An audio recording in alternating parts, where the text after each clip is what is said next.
बुध त्रयोदशी प्रदोष व्रत कथा। प्राचीन काल की कथा है।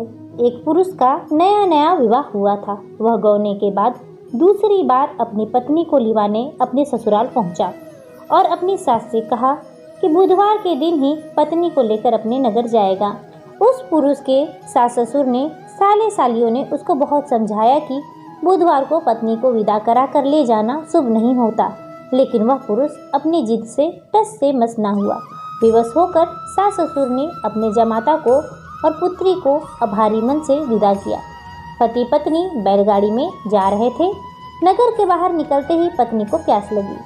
पति लोटा लेकर पत्नी के लिए पानी लेने गया। पानी लेकर जब वह लौटा तो उसके क्रोध और आश्चर्य की सीमा ना रही, क्योंकि उसकी पत्नी किसी अन्य पुरुष के लाए लोटे में से पानी पीकर हंस हंस कर बात कर रही थी।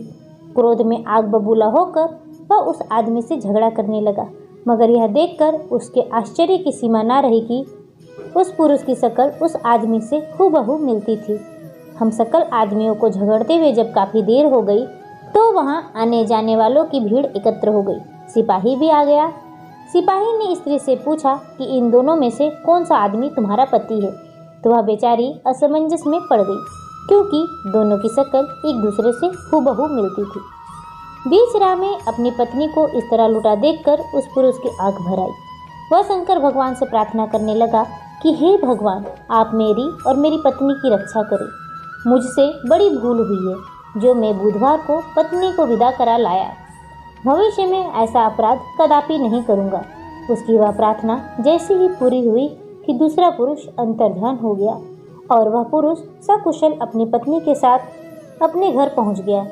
उस दिन के बाद पति पत्नी नियम पूर्वक बुधवार प्रदोष व्रत रखने लगे। हे भगवान, जिस तरह आपने पति पत्नी की विपत्ति हरी है, उसी प्रकार हमारी भी विपत्ति हरो। कमेंट बॉक्स में हर हर महादेव लिखना ना भूलिएगा।